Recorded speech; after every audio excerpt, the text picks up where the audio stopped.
अगर हम पाकिस्तान की बात करें तो पाकिस्तान में हर 4 में से एक जो शख्स है वो मोटापे का शिकार है। इस टाइम पाकिस्तान में तकरीबन 85 मिलियन लोग जो है वो मोटापे के मर्ज में मुब्तला है और 2030 में ये तकरीबन 106 मिलियन हो जाएंगे। हमारी जिंदगी में वर्जिश का रुझान मुकम्मल तौर पे खत्म हो चुका है और इसकी बुनियादी वजह हमारे रूटीन का होना है। बहुत तेजी के साथ और पिछले 20 सालों में इसमें बहुत खतरनाक हद तक इजाफा हुआ है। अगर आपकी जिंदगी में किसी सूरत में भी कोई फिजिकल एक्टिविटी नहीं होगी तो आपका वजन बढ़ने का खतरा मौजूद होगा और इसके साथ जितनी भी दीगर पेचीदगियां हैं, नुकसानात हैं, उसमें मुब्तला होने का खतरा बहुत ज्यादा रहेगा। जो छोटे उम्र के लोग हैं उनका ये राइट है तो इन चीजों को एंजॉय करें, लेकिन उसको लिमिट करना बहुत ज्यादा जरूरी है, ना कि डेली बेसिस पे इन चीजों का इस्तेमाल किया जाए, बल्कि बच्चों को ये वावर कराया जाए कि हेल्दी फूड जो है वो वेजिटेबल्स हैं। मोटापा से दिल की बीमारियां होती हैं, शुगर की बीमारी होती है,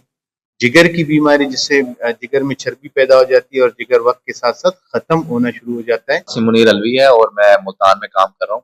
आज हमारी जो कॉन्फ्रेंस का मकसद है, ये सबसे बड़ी बीमारी है जिसको मोटापे के नाम से जानते हैं या ओबेसिटी कहते हैं, उस पर हमने बात करनी है।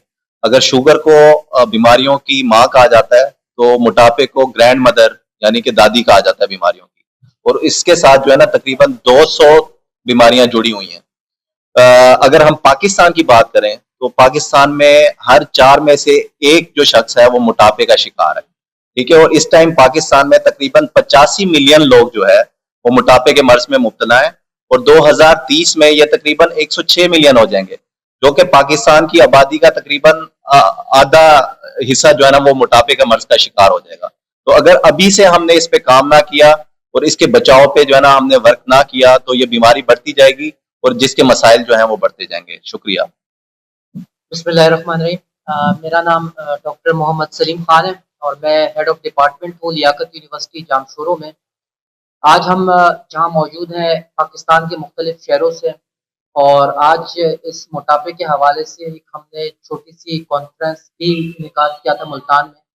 और इस कॉन्फ्रेंस का बुनियादी मकसद इस तेजी से बढ़ती हुई जिसको कहा जाता है बीमारी मोटापा यानी जो कि बीमारी है, इसके हवाले से आज हम नौजवान नस्ल उठ के खड़े हों और बात करें इसकी बचाव की, इसकी प्रिवेंशन के बारे में। जैसे यहाँ बात जिक्र की गई है कि तेजी से बढ़ती चली जाए और 2030 में शायद इसकी शरह डबल हो जाए, तो इसकी बुनियादी वजूहात जो है वो हमें मालूम होनी चाहिए। यानी हमारी जो रोज़मर्रा का रूटीन है, जो हमारी ग़िज़ा है, उसमें बड़ा गैर तनासुब सा नज़र आता है। मुनासिब ग़िज़ा हमारी नहीं है। हमारी ज़िंदगी में वर्जिश का रुझान मुकम्मल तौर पे ख़त्म हो चुका है और इसकी बुनियादी वजह हमारे रूटीन का होना है। अमेरिकन डायबिटीज़ एसोसिएशन कहती है कि अगर आपके पास अब टाइम नहीं है तो अगर आप ऑफिस में आधा घंटा बैठे हैं तो आधे घंटे के बाद 5 मिनट की वॉक कर लिया करें, ताकि उसको भी आपकी वर्जिश में कंसीडर किया जा सके। इसी तरीके से अगर हम अपनी ग़िज़ा के बारे में बात करें तो हम रात को खाना खा के सो जाते हैं।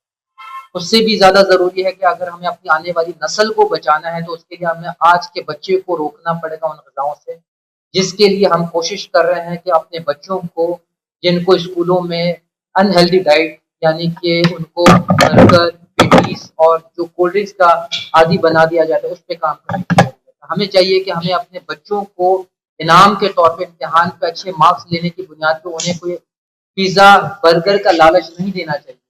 बिस्मिल्लाहिर्रहमानिर्रहीम। अस्सलाम वालेकुम। मेरा नाम डॉक्टर सरदार अली खान है और मैं कंसल्टेंट एंडोक्राइनोलॉजिस्ट हूँ स्वाद से। जिस तरह मेरी कुलीग ने कहा कि मोटापा पूरी दुनिया में बड़ी तेज़ी से बढ़ता जा रहा है और मोटापे का जो सुनामी है वो हमारे मुल्क में एक वबाई शक्ल इख्तियार कर चुका है।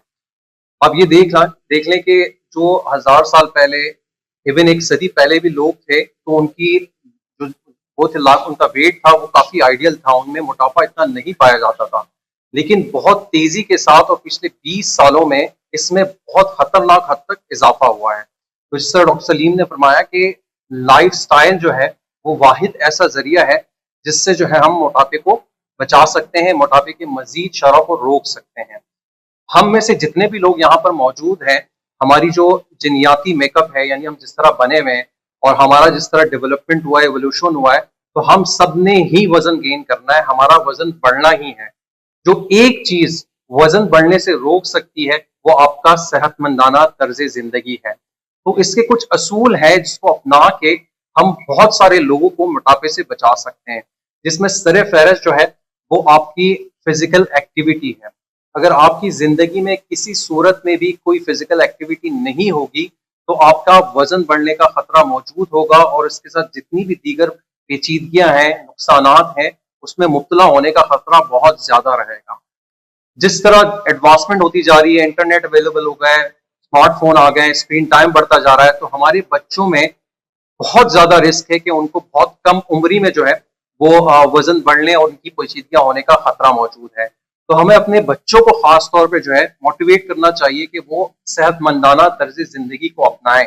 अपनी जिंदगी में वीडियो गेम्स या मोबाइल या यूट्यूब या इन चीजों के बजाय किसी न किसी फिजिकल एक्टिविटी में उनको लाजमी इन्वॉल्व करें और रोजाना की बुनियाद पे कम से कम 1 घंटा किसी न किसी स्पोर्ट्स की सूरत में, फिजिकल एक्टिविटी की सूरत में, जिसमें भी बच्चे का इंटरेस्ट हो उसमें लाजमी शामिल हो। और ये तभी मुमकिन होगा कि जब हम खुद इस तर्ज जिंदगी को अपनाएंगे, क्योंकि हमारे बच्चे जो है हमें फॉलो करते हैं। अगर हमारा तर्ज जिंदगी इस तरह नहीं होगा कि हमारी जिंदगी में कोई फिजिकल एक्टिविटी नहीं होगी, कोई स्पोर्ट्स नहीं होगी, तो हमारे बच्चे भी कभी भी इन फिजिकल एक्टिविटी को परसू नहीं करेंगे। इसके साथ साथ जितनी भी जंक फूड्स हैं, जितनी भी मुरगन ग़िज़ाएं हैं, जो बेकरी स्टफ्स हैं, जो छोटे उम्र के लोग हैं उनको ये राइट है कि वो इन चीजों को एंजॉय करें, लेकिन उसको लिमिट करना बहुत ज्यादा जरूरी है। ना कि डेली बेसिस पे इन चीजों का इस्तेमाल किया जाए, बल्कि बच्चों को ये वावर कराया जाए कि हेल्दी फूड जो है वो वेजिटेबल्स हैं, फ्रूट्स हैं, नट्स हैं, जितनी भी अच्छी ग़िज़ा है जो उनकी सेहत के लिए जरूरी है, उनकी तरफ उनको राग़िब किया जाए, उनको रोजाना की बुनियाद पे जो है इसको एड्रेस किया जाए, ताकि वो इन चीजों को अपनाएं और उनकी आने वाली जिंदगी जो बहुत बड़ी बीमारियों में मुब्तला होने वाली है उनसे वो बच सकें। शुक्रिया। अस्सलाम वालेकुम जी, मेरा नाम डॉक्टर कलीम बादीनी है। मैं कोयटा से आया हूँ इस कॉन्फ्रेंस में शिरकत करने के लिए। जैसे मेरे दोस्तों ने बात की, मैं ज़रा मोटापा से पैदा होने वाली बीमारियां और पाकिस्तान की इकनॉमी पे इसका जो बोझ है उस बारे में बात करूंगा। मोटापा एक तवीलुल मुद्दती बीमारी है जो वक्त के साथ साथ बढ़ती है। ये अगर आप इसको इलाज करें तो फिर से आने के इम्कानात होते हैं और बदन के तमाम अज़ा को नुकसान पहुंचाने वाली बीमारी है। मोटापा से दिल की बीमारियां होती हैं, शुगर की बीमारी होती है, जिगर की बीमारी जिससे जिगर में चर्बी पैदा हो जाती है और जिगर वक्त के साथ साथ ख़त्म होना शुरू हो जाता है, सिकुड़ जाता है। इसके अलावा घुटनों की बीमारी, जोड़ों की बीमारी और हत्ता के यहाँ तक इंसान को पहुंचा देती है कि इंसान अपने कामकाज से रह जाता है। अगर आप पाकिस्तान के बजट की बात करें तो मोटापा की वजह से तकरीबन 950 अरब रुपए सालाना इस बीमारी और इससे पैदा होने वाली कॉम्प्लिकेशंस पे खर्च होती है।